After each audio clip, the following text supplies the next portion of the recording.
Leo stood in front of the display window of Pop's Records, his nose practically pressed against the cool glass.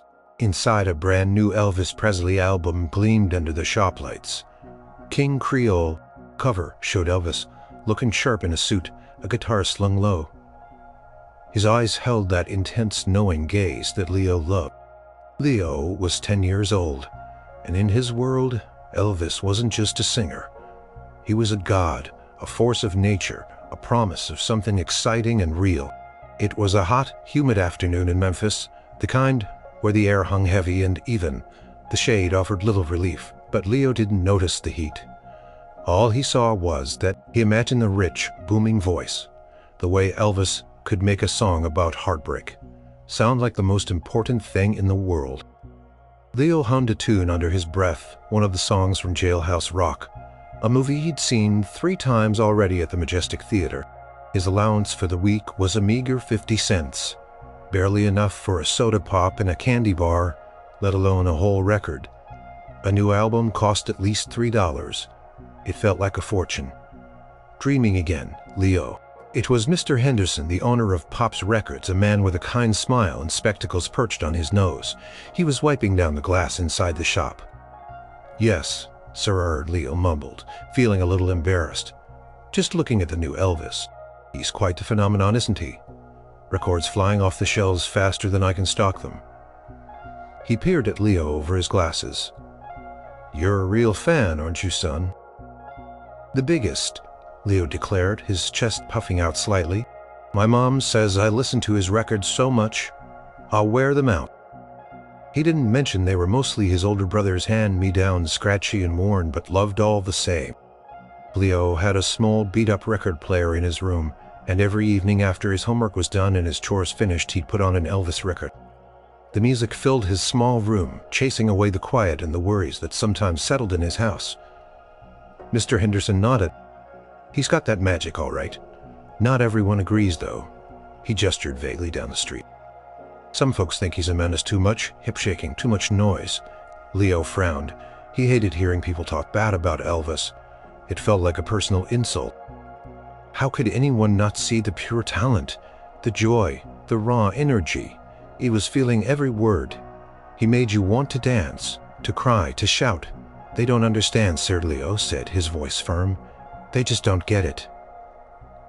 Mr. Henderson smiled again. "Maybe not.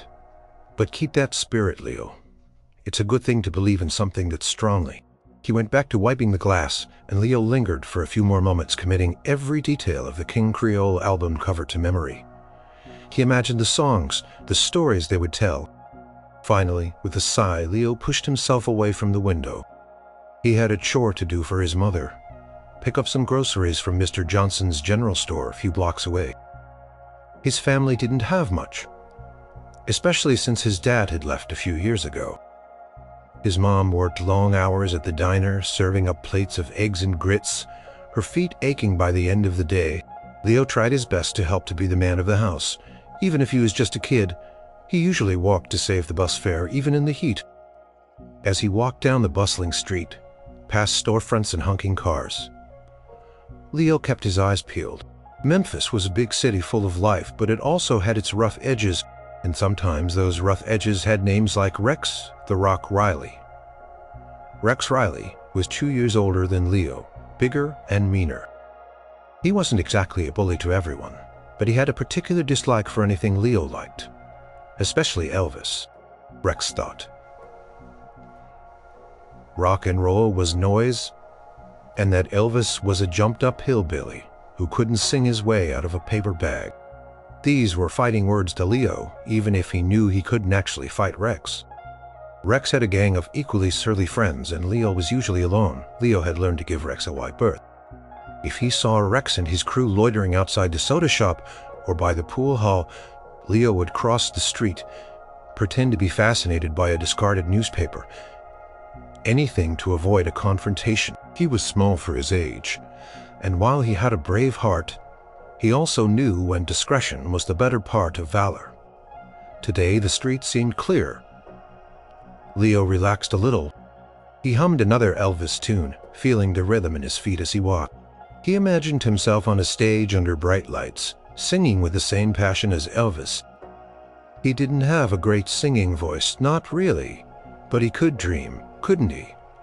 He was halfway to the general store when he heard a loud, sneering voice coming from an alleyway just ahead. "Look at that idiot prancing around like a chicken with its head cut off."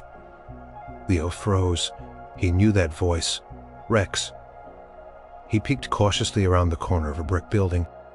In the alley, Rex Riley and two of his friends, Spike and Gus, were huddled around something. As Leo watched, Rex snatched a poster from the wall. A colorful advertisement for an upcoming Elvis concert at the Ellis Auditorium. With a grunt, Rex crumpled the poster into a tight ball, his face contorted in a sneer. Then he raised his arm and threw the crumpled poster to the ground, stomping on it with his heavy boot. "That's what I think of your fancy rock and roll, Presley." Rex spat, grinding his heel into the image of Elvis. Spike and Gus' snicker washed over Leo. It was one thing to talk bad about Elvis, but to deliberately destroy something like that. A concert poster that brought so much hope and excitement to people. It felt disrespectful, almost violent. Leo's hands clenched into fists, his nails digging into his palm. His heart pounded in his chest, a frantic drumbeat against his ribs. Every instinct told him to turn and run, to disappear before Rex saw him. But something else, a stubborn burning spark, told him he couldn't. Not this time, not when it came to Elvis. He stepped out of the shadow of the building, his small frame looking even smaller against the harsh afternoon sun. His voice, usually quiet and hesitant, came out surprisingly clear, though it wavered just a little. "Hey," Leo called out, his voice echoing slightly in the narrow alley. Rex Riley and his friends froze, then slowly turned their faces, shifting from amusement to surprise, then to annoyance, as they recognized Leo Rex's. Sneer deepened. Well, if it isn't little Leo," Rex said, his voice dripping with mock sweetness. "Lost, little fella, or just admiring the trash?" He kicked at the crumpled poster. Leo ignored the taunt, his gaze fixed on the mangled poster on the ground. A spark of defiance, fueled by pure indignation, ignited within him. He felt his cheeks flush, but it wasn't from embarrassment, it was from pure, unadulterated fury. He took another step forward, closer to them, closer to the mess Rex had made. The heat of the day seemed to intensify, pressing down on him, but Leo barely noticed. All he could feel was the burning desire to defend his hero, to make Rex understand even if it was a futile hope. This was it, there was no turning back. Now Leo swallowed hard, his throat dry. The heat of the Memphis sun seemed to intensify, pressing down on him, but he barely noticed. All he could feel was the burning desire to defend his hero. Rex Riley, Spike and Gus stood there, their expressions a mix of confusion and irritation. "What do you want, runt?" Rex snarled, his eyes narrowing. He was much taller than Leo. His shoulder bowed. Leo felt a tremor of fear, but he pushed it down. "You shouldn't have done that," Leo said, his voice surprisingly steady, though it was still a little too high for his liking. He pointed a trembling finger at the crumpled poster. "That's disrespectful. Elvis Presley is the greatest singer in the world." Rex let out a loud, derisive laugh. Spike and Gus joined in their laughter, echoing in the narrow alley. "Greatest that hip-shaking hillbilly. He's a joke. My dad says he's ruining music. All that gyrating and wailing, it ain't real music." Leo's eyes flashed. "He is real music. He sings from his heart. He's got soul. More soul than anyone you've ever heard. You just don't understand. Real talent. You're just jealous," darkened instantly. The laughter died. Jealous of him, took a menacing step toward Leo, who instinctively flinched but held his ground. "Listen, Squirt, that guy's nothing but trouble. He's a bad influence. My pop says he's corrupting the youth, turning everyone into a bunch of wild delinquents. He brings joy to people," Leo countered, his voice rising. "He works hard, he's kind, he never hurt nobody. He just sings, and he sings better than anyone." Leo felt a rush of words, defending his hero with every ounce of passion he possessed. You just don't like him because he's different, because he's popular, because he's changing things. Rex stared at him, a flicker of surprise in his eyes. He probably expected Leo to whimper, to run, not to stand there and argue, changing things for the worse. Rex retorted, though his voice lacked some of its usual confidence. He seemed a little thrown by Leo's unexpected fire. He's a menace. And that poster, it's just garbage like his music. Leo's gaze fell on the crumpled poster again, now even more defiled by Rex's boot. A wave of sadness washed over his anger. It wasn't just a piece of paper. It was a symbol. It's not garbage, Leo whispered, his voice cracking slightly. He knelt down, ignoring the dirt and the risk, and carefully, reverently picked up the torn poster. He tried to smooth it out, but it was beyond repair. The image of Elvis's smiling face was creased and ripped. "What are you doing?" Rex exclaimed, taken aback by Leo's action. "No, it's not," Leo said, clutching the crumpled paper to his chest. "It's a sign that something great is coming, and you can stomp on it all you want, but you can't stomp out the music. You can't stomp out what Elvis means to people." Leo looked up at Rex, his eyes shining with tears that threatened to fall. Not from fear, but from a deep, profound sense of injustice. "He sings for everyone. He makes people happy. What do you do?" The question hung in the air, sharp and unexpected. Rex, who was used to being the one in control, the one dishing out the insults, seemed to falter. Spike and Gus exchanged uneasy glances. They were just following Rex, but even they could see the genuine hurt and conviction in Leo's eyes. Rex opened his mouth, then closed it. He looked from Leo's determined face to the crumpled poster in his hands, then back to Leo. He was clearly uncomfortable, surprised by the intensity of Leo's defense. He probably expected a quick verbal win, not a spirited debate. "You're crazy, Leo," Rex finally muttered, trying to regain some of his swagger. He kicked a loose pebble across the alley.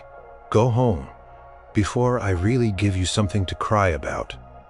Leo didn't move. He just stood there, clutching the ruined poster, his gaze unwavering. He had said his piece. He had defended Elvis. And even if Rex hadn't changed his mind, Leo felt a quiet sense of victory. He hadn't backed down. Rex seemed to realize that pushing it further would make him look even worse. He had been challenged by a kid half his size. And the kid hadn't broken. With a huff of frustration, he turned to his friends. "Come on, this little whiner ain't worth our time." Buck and Gus mumbled in agreement, clearly relieved that the confrontation was over.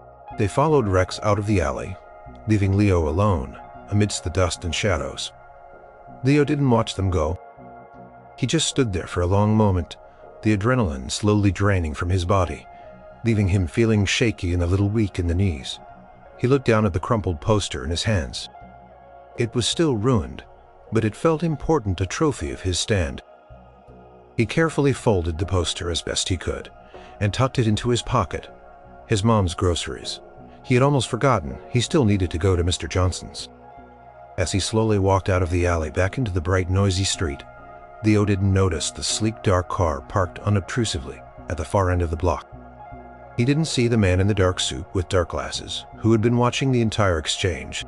The man had leaned forward slightly, his attention caught by the small boy's passionate defense. Now he leaned back, a thoughtful expression on his face, and reached for the car's radio microphone. He spoke a few quiet words into it, his gaze still fixed on Leo's retreating figure. The boy was small, but his spirit, that was something else entirely, something worth noticing. Leo, completely unaware of the witness, continued his walk to the general store, a small triumphant ache in his chest. He had done it. He had stood up for Elvis. And somehow, in that moment, he felt taller, braver, and a little less alone in the big city of Memphis. The world hadn't ended, and Elvis's music was still real. The walk to Mr. Johnson's general store felt different after the confrontation. Leo's legs still felt a little wobbly, and his heart was thrumming like a wild drum in his chest. But there was also a strange lightness to his step. He had faced Rex Riley, and he hadn't backed down.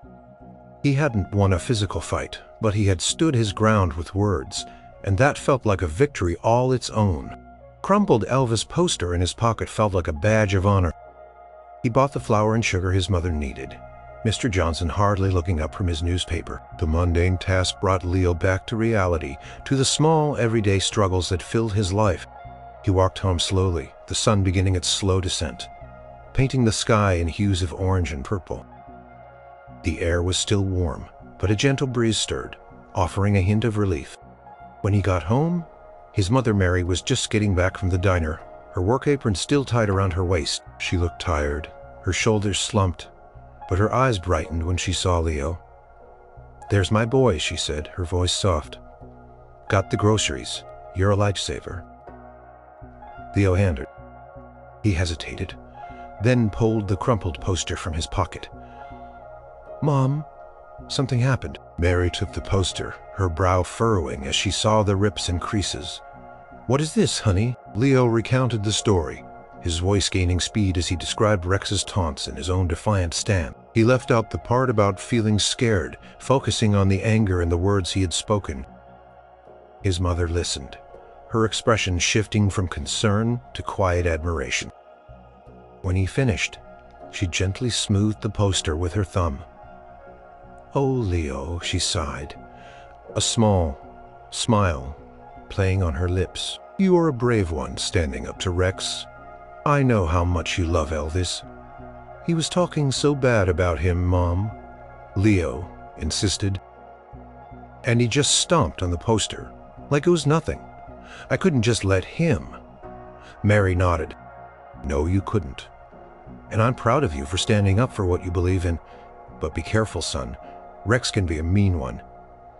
She hugged him close, her arms a comforting embrace. "Promise me you'll try to avoid him from now on, all right? You did your part today. You don't need to prove anything else." "I promise," Leo mumbled into her shoulder, feeling the warmth of her hug. He knew she worried about him. He was her youngest, and since his older brother David had moved out for a job in Nashville, it was just the two of them. That evening, after a simple dinner of beans and cornbread, Leo sat in his room. He took out the crumpled poster again, smoothing it on his desk, traced the lines of Elvis's face, the slight smirk, the confident tilt of his head, even damaged the image still held power. He thought about what he had said about Elvis, bringing joy, about him singing from his heart. He truly believed it. Elvis's music was the soundtrack to his dreams, a comfort when things were tough, and a burst of energy when he felt down. He put on a well-worn Elvis record, Heartbreak Hotel, the crackle and pop of the volume a familiar sound. The melancholic yet powerful voice filled the room, wrapping around him. He lay on his bed, staring at the ceiling, wondering if Elvis ever knew how much his music meant to ordinary people, to kids like Leo. Did he know he inspired bravery, even in small alleyways in Memphis? The next day school felt normal. Rex wasn't there, which was a relief. Leo spent his classes daydreaming about music, about what it would be like to see Elvis perform live, to feel the roar of the crowd, to hear that voice without the static of a record player. Days turned into a week. The incident with Rex faded into the background, becoming a proud memory that Leo sometimes replayed in his head. He still went to Pop's Records to stare at the King Creole album, still listened to his worn records, still dreamed. Then on a Tuesday afternoon, something unusual happened. Leo was walking home from school, the air still thick with summer heat, when he heard someone call his name, Leo. He turned, squinting in the bright sunlight. A large black Cadillac was parked at the curb, an impossibly shiny car that looked like something out of a movie. A man in a sharp suit stood beside it, wearing dark sunglasses. He had a friendly, albeit serious expression. Leo hesitated. He didn't know this man. He certainly didn't know anyone who drove a car like that. His mind raced, trying to make sense of the words. This had to be some kind of prank or a mistake. What do you mean?" Leo stammered, his eyes wide. "It means Mr. Presley heard about something you did the other day. Something good. He was quite impressed." Leo's mind flashed back to the alley, to Brex, to the crumpled poster. Had someone seen him? But who and how would Elvis know? It seemed impossible. "He'd like to meet you, Leo," Billy continued, his voice gentle. "If you'd be willing just for a little chat. He thinks you're a very brave young man." Leo stood there dumbfounded. Meet Elvis? The thought was so huge, so unbelievable. It felt like a dream. His hero, the king himself, wanted to meet him. A small, ordinary boy who just loved his music, Leo whispered, needing to hear the words out loud to believe them. Billy nodded. "That's right. We can pick you up tomorrow afternoon if that works for you and your mother, just for an hour or so." A million questions flooded Leo's mind. How? Why was this real? His heart began to pound again, not with fear this time, but with a dizzying mix of excitement and disbelief. This was more than he could have ever imagined. Crumpled poster, the stand he took. It wasn't just a memory anymore. It was a bridge to something incredible, something that was about to change everything. Leo rushed home, his school books forgotten in his haste, the unbelievable words echoing in his head. "He'd like to meet you, Leo." His feet barely touched the pavement. He burst through the front door shouting, "Mom! Mom, you won't believe it!" Mary was in the kitchen, humming softly as she prepared ingredients for dinner.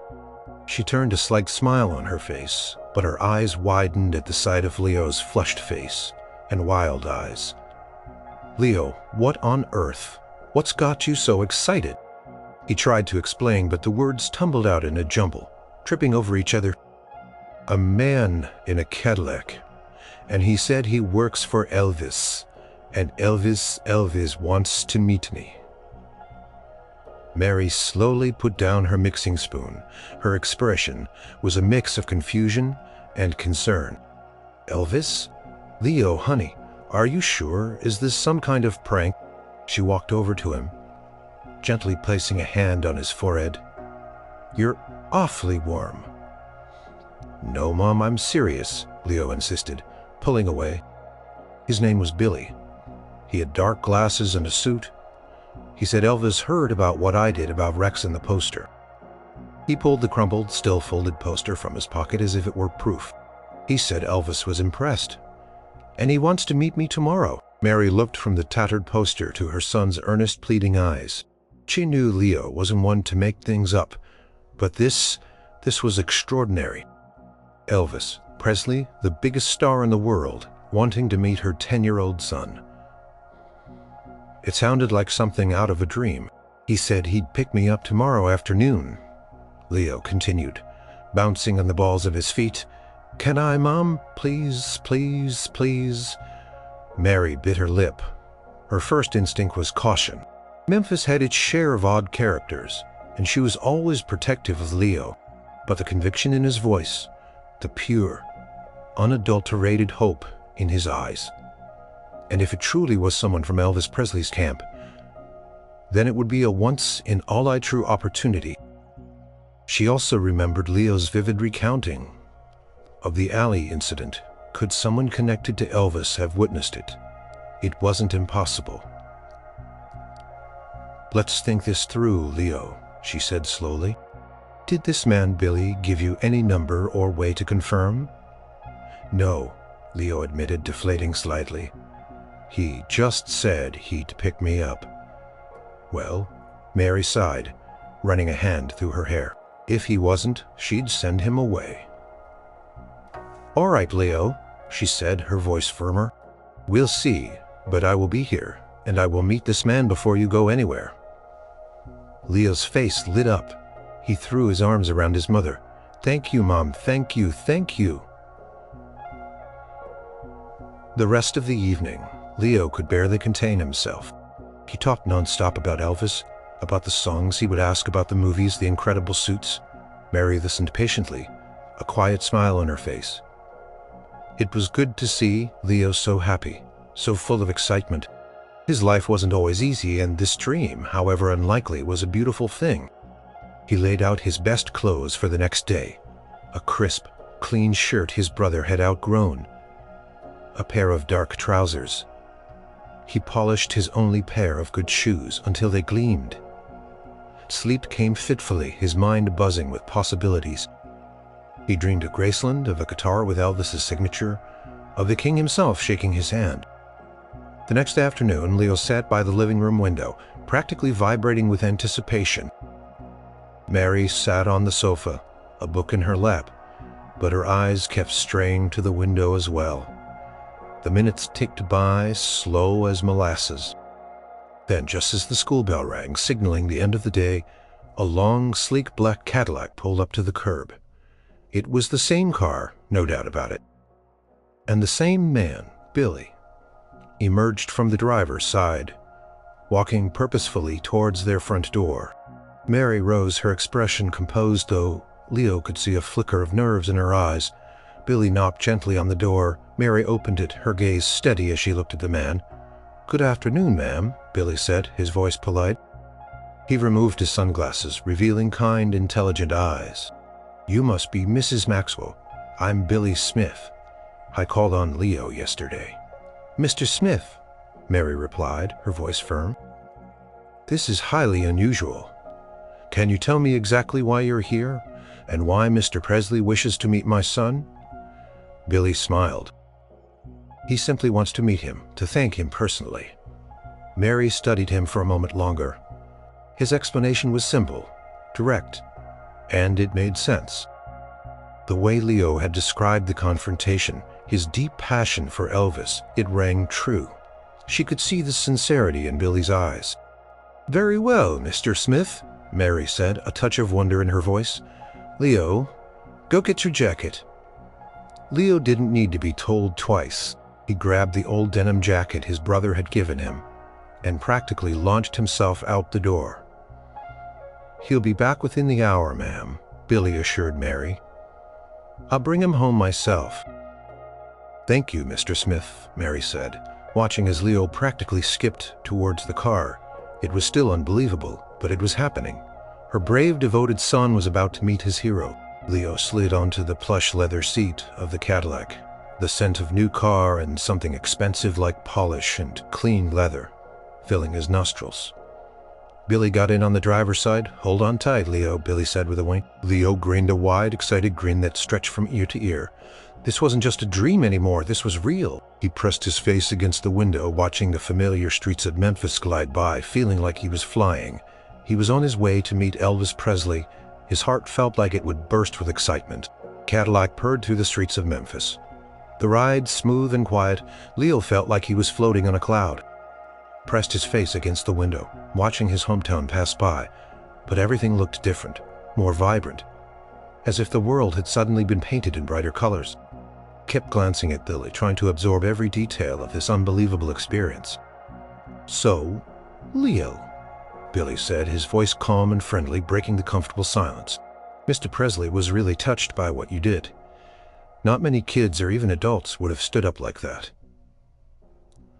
Leo's cheeks flushed with pride. I couldn't let them talk bad about him," he explained, his voice still a little breathless. "They don't understand Elvis. He's more than just a singer. He's like hope."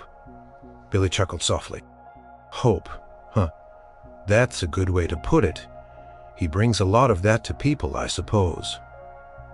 He glanced at Leo in the rearview mirror. "You're a real," Leo confirmed. "I listened to all his records. My brother had a few, and then I found some at the thrift store. They're old, but they're good."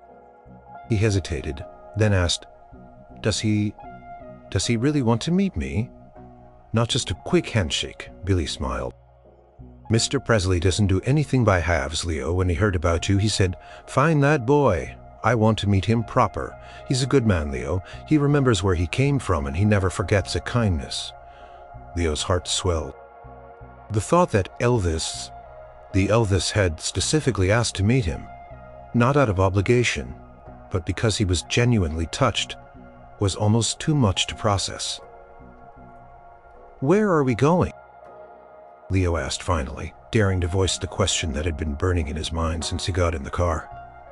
He had a pretty good idea, but he needed to hear it. Billy winked. "A place you might have heard of. Graceland. Leo gasped. Graceland. He'd only seen pictures in magazines, the grand white columns, the sweeping driveway. It was more than a house. It was a legend. Pressed his face harder against the window, peering anxiously ahead.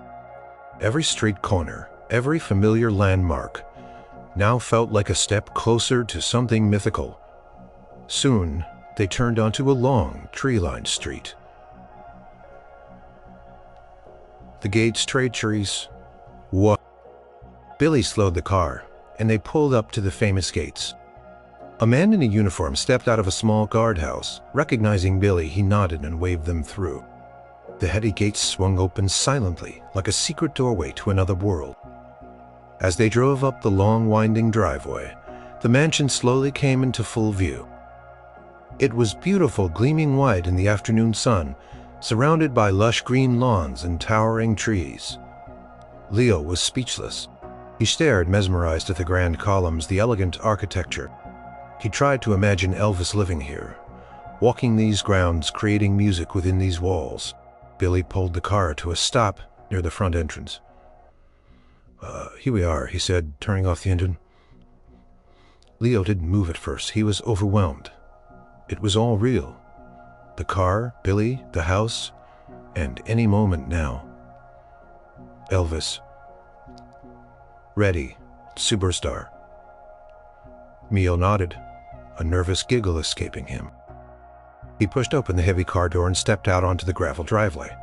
The air felt different here, somehow clearer, sweeter. He took a deep breath, trying to calm the frantic butterflies in his stomach. Billy led him up the grand staircase. Leo's polished shoes felt heavy on the steps. Each step brought him closer to the front door, to the unknown, to the king. The door. A massive, imposing piece of dark wood swung open just as they reached it. A friendly-looking woman, with a warm smile, stood in the doorway. Billy, good to see you. And this must be Leo. She looked at Leo with kind eyes. Elvis Presley is expecting you. Leo could only manage a small nod. His voice seemed to have vanished. He followed Billy and the woman into the house. The inside was even more magnificent than he had imagined. High ceilings, plush carpets, elegant furniture, and a grand staircase that seemed to sweep upwards forever. It was quiet, though, not like the noisy, bustling home he imagined for a superstar. He suddenly felt very small and very ordinary. Billy placed a reassuring hand on his shoulder. "Just be yourself, Leo," he whispered. "He'll like that." With that gentle nudge, Leo walked through the archway. The living room was spacious, filled with comfortable sofas and grand pieces of furniture. Light streamed in through tall windows. And there, sitting on a large white sofa looking as casual and as magnificent as he did on the album covers, was Elvis Presley. He was wearing dark slacks and a simple, short-sleeved shirt, his hair perfectly coiffed. He looked tired, maybe, but his smile was warm and genuine. He wasn't as tall as Leo imagined, but his presence filled the room. Elvis looked up, his famous blue eyes meeting Leo's. He slowly rose from the sofa, extending a hand. "Well, hello there, Leo," Elvis said, his voice a low, smooth drawl, exactly like it sounded on the records. "It's a real pleasure to meet you." Leo, struck, and overwhelmed, could only stare. He managed to lift his hand, his small fingers barely touching Elvis's larger, warmer one. It was real. Elvis was real. And he was shaking Leo's hand. The world seemed to tingling from Elvis's touch. He couldn't quite believe it. He was standing in Elvis Presley's living room, and Elvis Presley had just shaken his hand. The reality of it was so much grander than any dream. "Please sit down, Leo," Elvis said, gesturing to the sofa across from him. His smile was warm, putting Leo a little more at ease. Billy nodded encouragingly from the doorway before quietly slipping out, leaving Leo alone with his hero. Leo carefully sat on the edge of the plush sofa, trying to look comfortable, but feeling as stiff as a board. He kept his eyes fixed on Elvis, trying to take in every detail.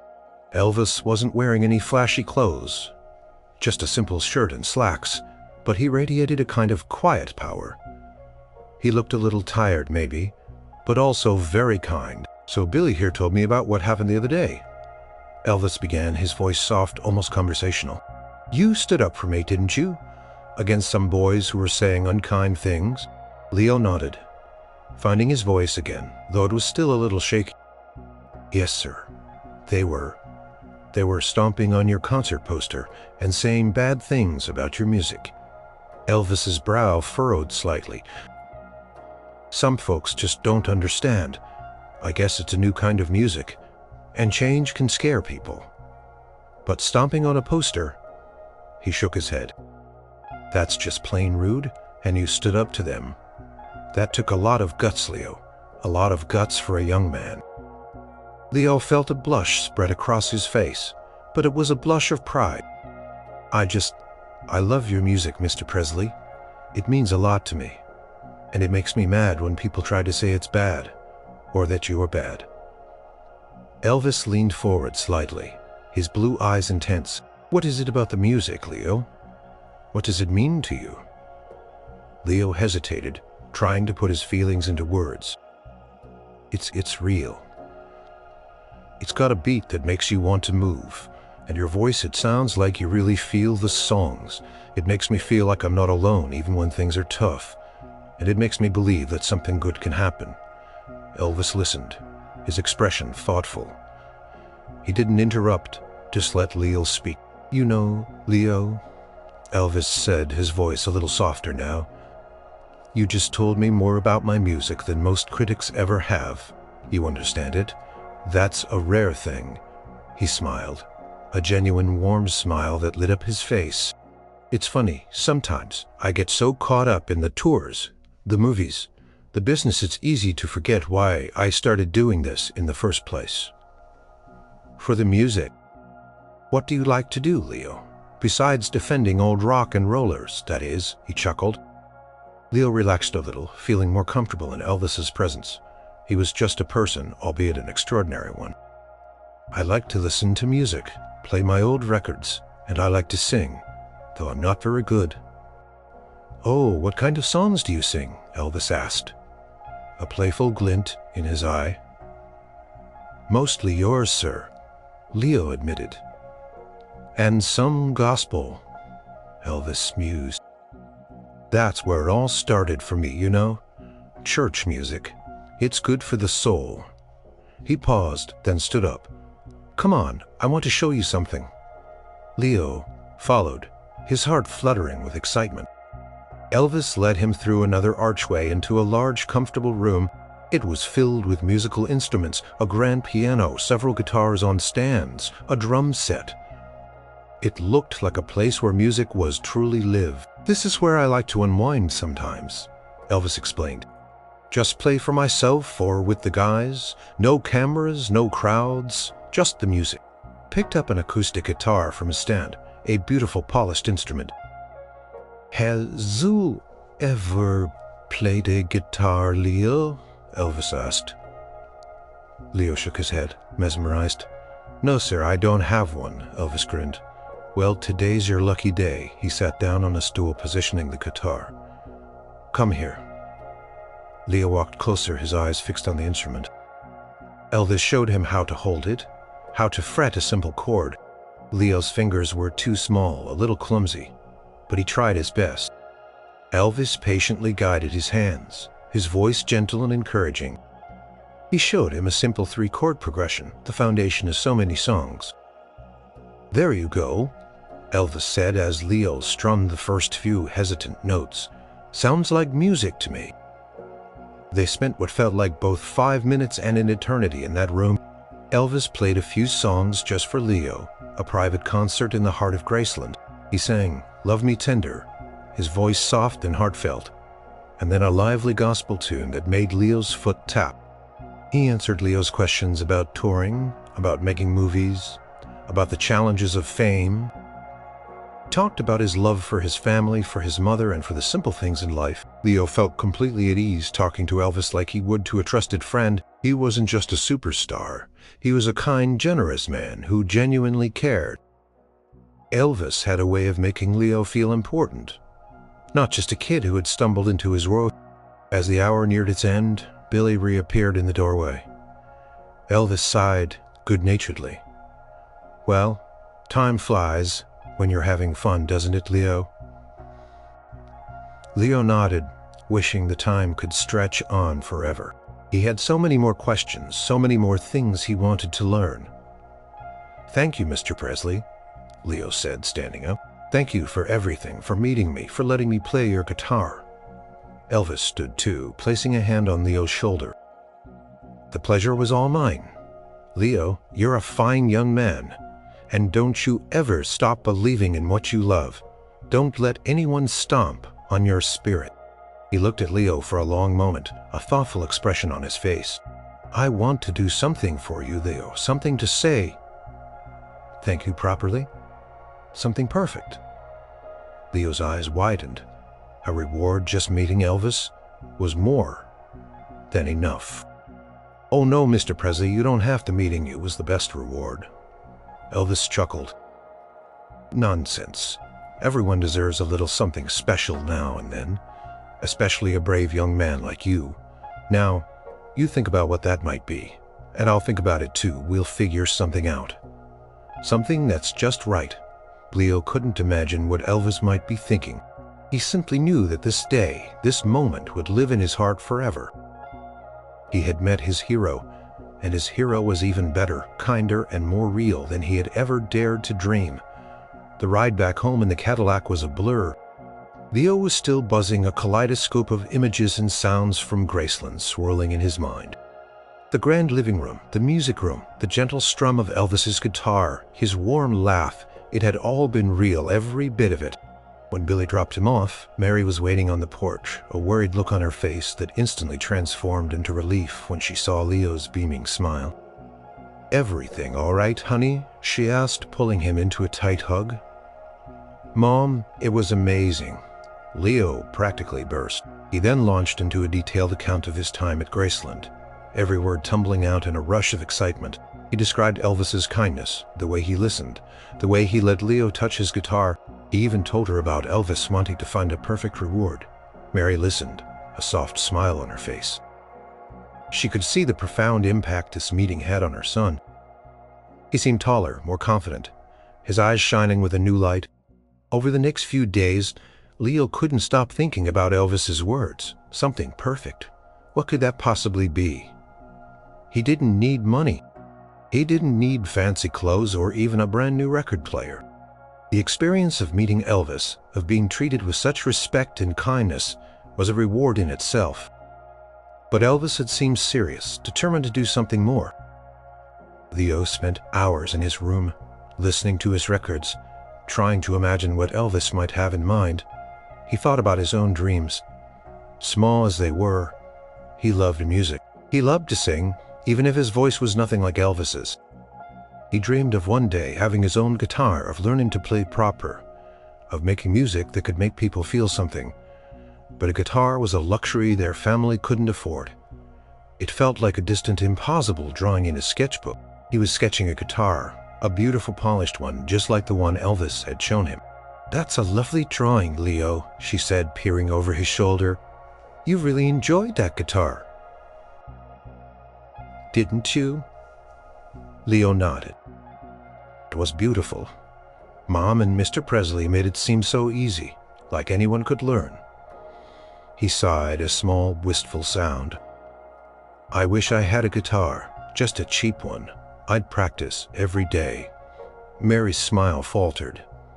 She knew Leo's passion for music. She knew he had a good ear, even if he couldn't carry a tune like Elvis. But a guitar, it was simply beyond their means. Every penny she earned at the diner went towards rent, food, and clothes. There was no room for extras. "Maybe someday, honey," she said softly, her voice filled with a quiet regret. "Maybe someday." Leo didn't press it. He understood. He knew his mom worked harder than anyone. He just dreamed of a someday that felt very far away. He didn't think to mention this dream to Billy or to Elvis. How could he? It seemed too small, too personal a wish for someone as grand as Elvis Presley to grant. Besides, he didn't want to seem like he was asking for anything. Meanwhile, Back at Graceland, Elvis was doing his own thinking. He had been genuinely touched by Leo. The boy's earnestness, his pure love for the music, his quiet bravery, it had all resonated deeply with Elvis. He saw a bit of his younger self in Leo, a kid with big dreams and a heart full of music. Brave little fella. I want to do something for him, Elvis continued. Something more than just a signed photo or some cash. Something that really means something, you know, a perfect reward. He paused, tapping his fingers on the desk. I asked him if there was anything he wanted, but he just shook his head, said meeting me was enough. Billy nodded. That's Leo for you, humble kid. Exactly, Elvis said. But he deserves something. I saw the way his eyes lit up when he was in the music room. He was fascinated by the guitars. And he mentioned he likes to sing. He did say he wanted to learn to play, Boss Billy recalled, but he mentioned he didn't have a guitar. Sounded like they couldn't really afford one. Elvis's eyes brightened. That's it? That's exactly it, Billy. This kid has music in his soul. He's got that fire. He needs a guitar, a good one. Not some toy, but a real instrument he can learn on. A guitar, boss, Billy repeated, surprised. It was a thoughtful gift, certainly. And lessons, Elvis added, warming to the idea. He needs proper lessons from someone good, someone who can teach him the right way, not just how to pluck strings, but how to feel the music, how to put his heart and notes on his pad. Lessons, check. We know a few good teachers in town. And that's not all, Elvis said, standing up and pacing the room. He mentioned his mom. She's working hard, right, and the boy tries to help out. It sounds like they're struggling a bit. Billy nodded. From what I gathered, yes, sir, his dad isn't in the picture anymore. Elvis stopped pacing. He'd seen Elvis's generosity before. When Elvis wanted to help, he truly helped. So what are you thinking, boss? Billy asked. Ready to write. We set up a small fund for him, Elvis decided. Something that empowers them, doesn't make them feel like a handout. Billy's pencil flew across the paper. This was classic Elvis, generous, thoughtful, and always finding a way to make a difference without drawing attention to his own kindness. He didn't just want to give Leo a gift. He wanted to give him a future. And I want to be there when he gets the guitar, Elvis added, a rare spark of excitement in his eyes. It's important that he knows it's from me, and that I believe in him. That's the perfect reward, Billy. A chance to find his own music. Billy looked up, a genuine smile on his face. That boss is truly perfect. The days that followed Leo's visit to Graceland passed in a haze of excitement and disbelief. He still couldn't quite believe it had happened. Every morning, he'd wake up and touch the crumpled Elvis poster. He now kept carefully tucked under his pillow just to make sure it wasn't a dream. His conversations with Elvis replayed in his head. The comfortable talks, the shared passion for music, the simple kindness, and always the thought of Elvis's promise lingered. Something perfect. Leo tried not to dwell on it too much, not wanting to get his hopes up too high. What could be more perfect than meeting Elvis? He imagined a signed record, maybe a rare photo. He's certainly never imagined anything as grand as a guitar, let alone lessons. His dream of playing was a quiet, private one, shared only with his sketchbook. Meanwhile, behind the scenes, Billy Smith was busy. He was a man who got things done. Elvis's instructions were clear, and Billy wasted no time.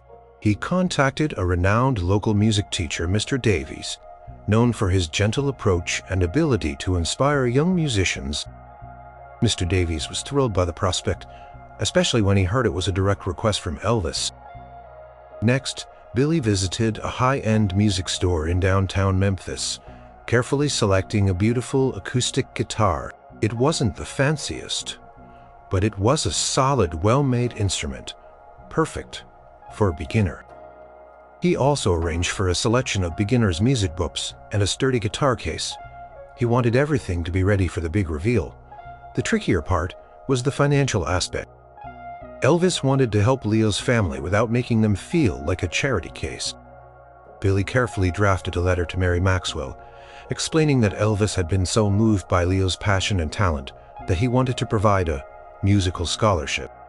The letter emphasized that it was an investment in Leo's future, a recognition of his unique spirit and potential.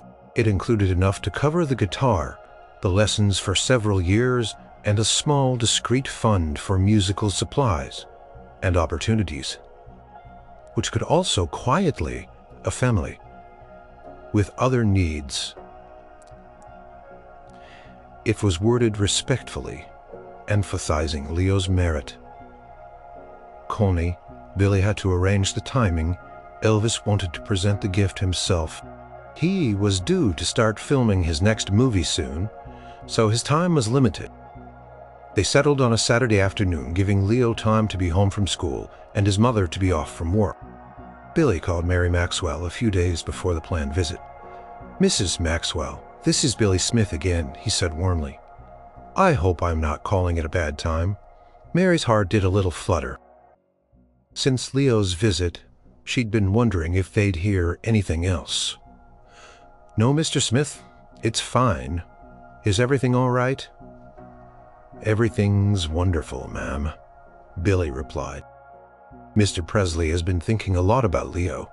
He was so impressed with the boy's love for music and his bravery, he decided he wanted to do something special for him, a way to encourage that musical talent.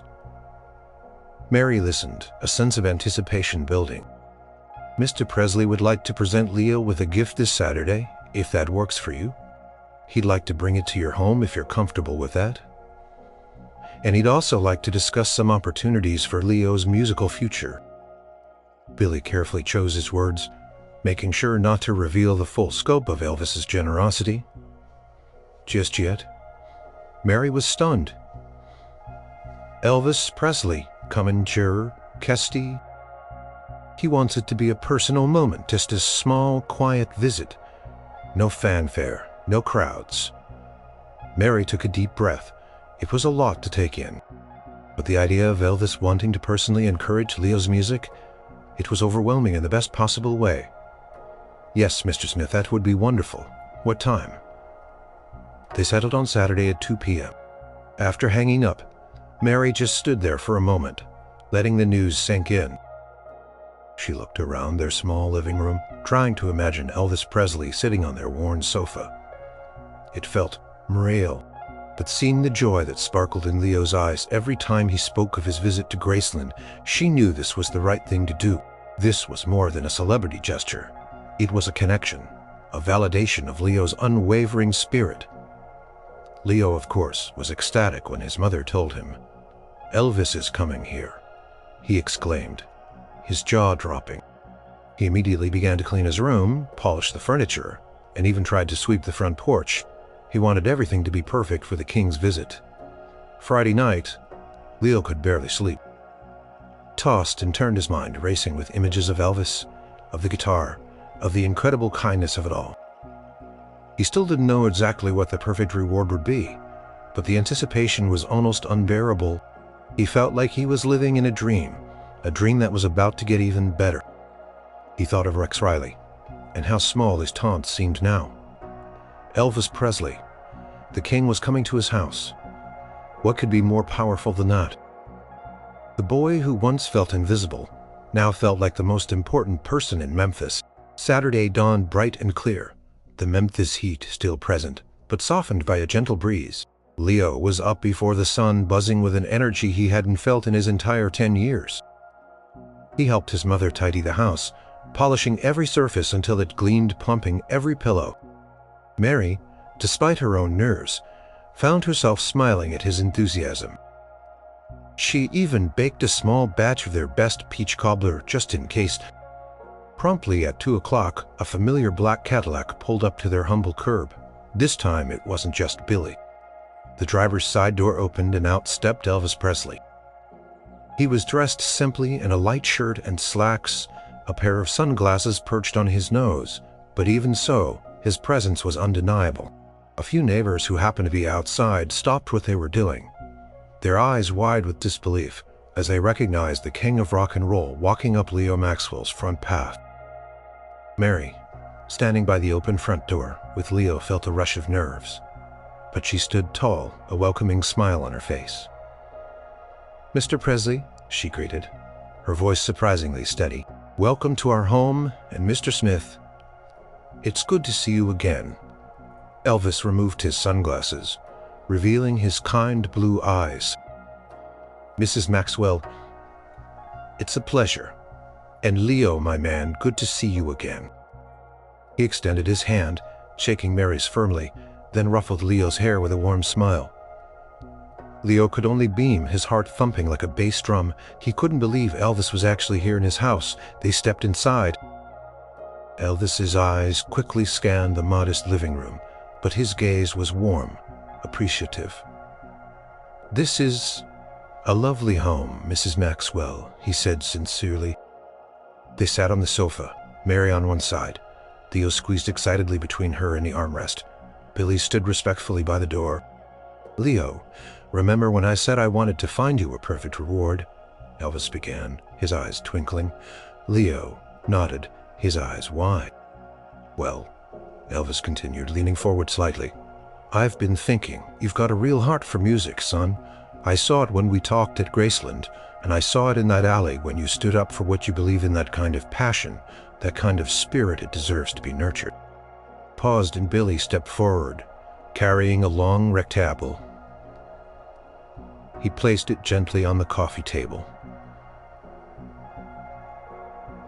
Gree. Inside, nestled in soft velvet, was a gleaming, beautiful acoustic guitar. It was a warm, rich wood with shining strings, and it looked perfect, exactly like the one Elvis had shown him at Graceland. Leo gasped. He reached out a hesitant hand, tracing the smooth wood, the curve of the body. He couldn't speak.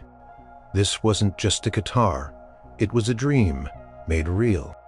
It was proof that sometimes the biggest heroes paid attention to the smallest acts of courage. "It's yours, Leo," Elvis said softly. "A gift.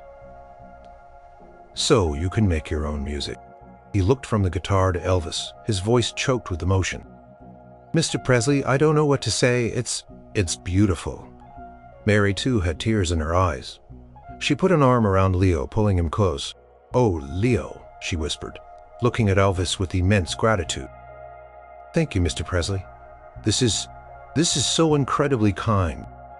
"That's not all, Mrs. Maxwell," Billy interjected gently, stepping forward and handing Mary a sealed envelope. "Mr. Presley also wanted to ensure Leo has every opportunity to learn. This letter explains a musical scholarship fund that Mr. Presley has set up. Presley. Esther Chia." Mary opened the envelope, her eyes quickly scanning the contents of the letter.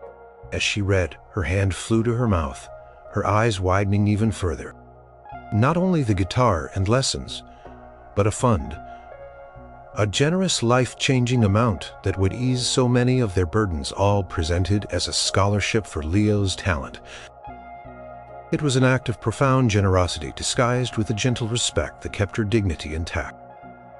"Mr. Presley," she began, her voice thick with emotion, I don't know how to thank you.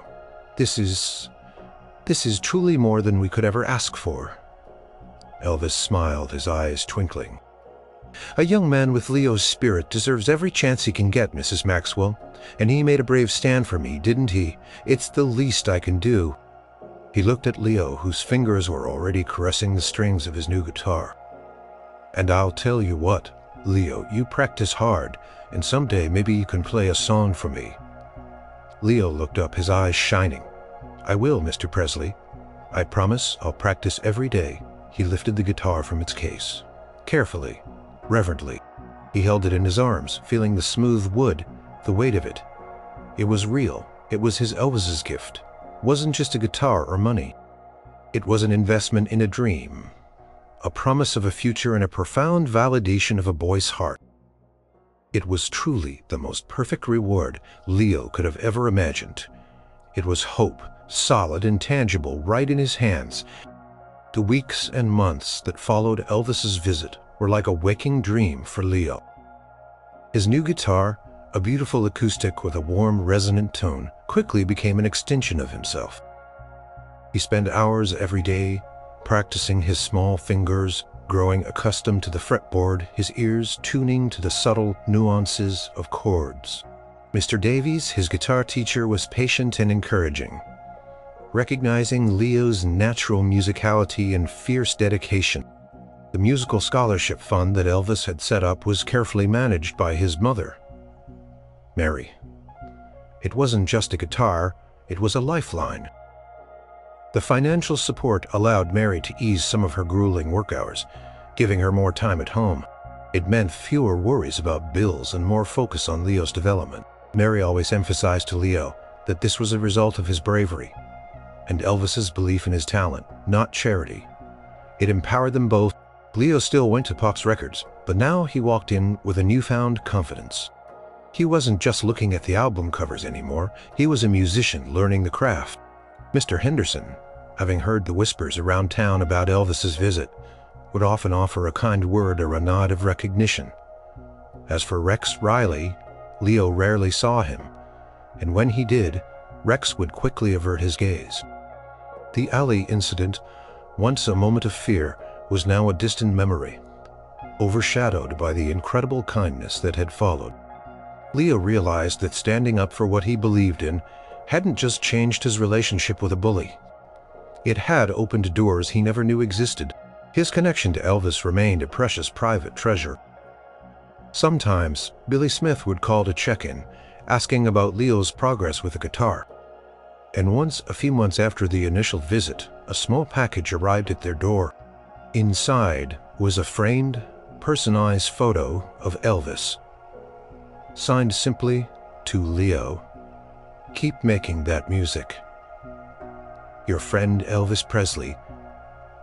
It was a constant reminder that the king truly cared. Leo practiced the songs Elvis had shown him, learning to strum familiar melodies and then slowly, painstakingly picking out the notes. He started writing his own simple tunes, little melodies that captured his feelings, his dreams, and the rhythm of life. In Memphis, he didn't have a powerful voice like Elvis, but he had a true heart for music, and that heart poured into every note he played.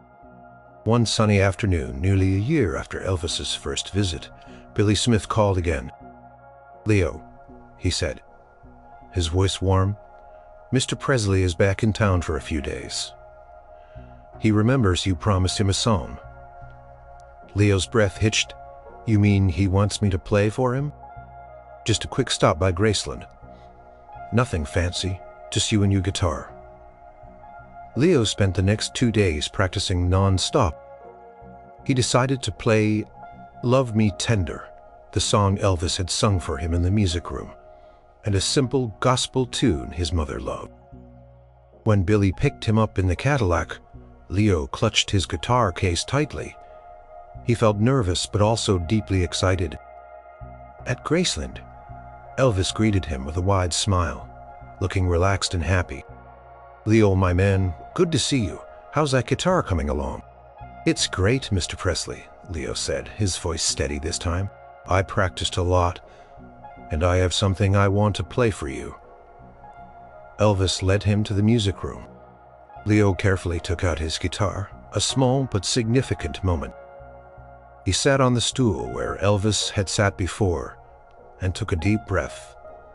He strummed the first chords of "Love Me Tender."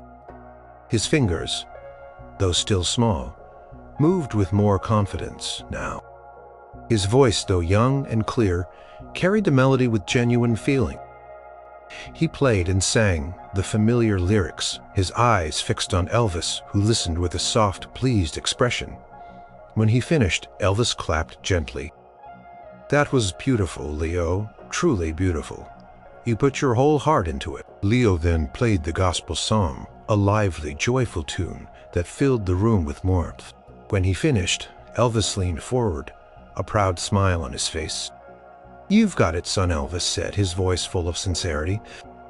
"You've really got it. Never stop playing, never stop making music. It's a gift." Leo's eyes welled up with emotion. This was it. This was the true reward. Not just the guitar or the lessons or the financial help, but the belief, the encouragement from his hero. Elvis hadn't just given him a material gift.